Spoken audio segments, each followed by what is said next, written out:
ceux qui ont des navires sur la mer, en une seule heure, elle a été détruite. Ciel, réjouis-toi sur elle, et vous les saints, les apôtres et les prophètes, réjouissez-vous aussi, car Dieu vous a fait justice en la jugeant. Alors un ange puissant prit une pierre semblable à une grande meule, et il la jeta dans la mer en disant, « Ainsi sera précipitée avec violence Babylone, la grande ville, et elle ne sera plus trouvée. Et l'on n'entendra plus chez toi les sons des joueurs de harpe, des musiciens, des joueurs de flûte et des joueurs de trompette. On ne trouvera plus chez toi aucun artisan d'un métier quelconque. On n'entendra plus chez toi le bruit de la meule.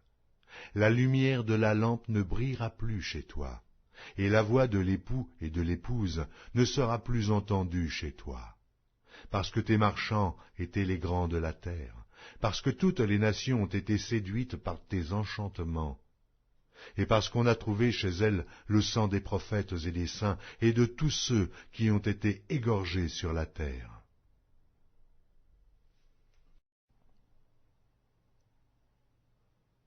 Apocalypse de Jean, chapitre 2.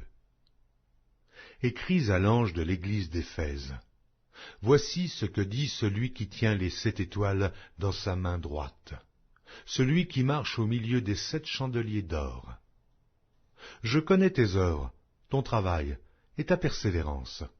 Je sais que tu ne peux supporter les méchants, que tu as éprouvé ceux qui se disent apôtres et qui ne le sont pas, et que tu les as trouvés menteurs, que tu as de la persévérance, que tu as souffert à cause de mon nom, et que tu ne t'es point lassé. Mais ce que j'ai contre toi, c'est que tu as abandonné ton premier amour. Souviens-toi donc d'où tu es tombé, repens-toi, et pratique tes premières œuvres.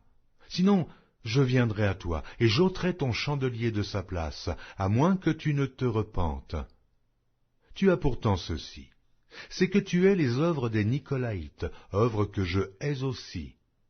Que celui qui a des oreilles entende ce que l'Esprit dit aux églises. À celui qui vaincra, je donnerai à manger de l'arbre de vie qui est dans le paradis de Dieu.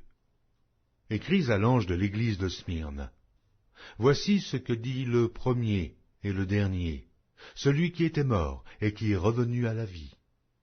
Je connais ta tribulation et ta pauvreté, bien que tu sois riche, et les calomnies de la part de ceux qui se disent juifs et ne le sont pas, mais qui sont une synagogue de Satan.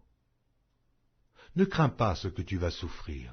Voici, le diable jettera quelques-uns de vous en prison, afin que vous soyez éprouvés, et vous aurez une tribulation de 10 jours.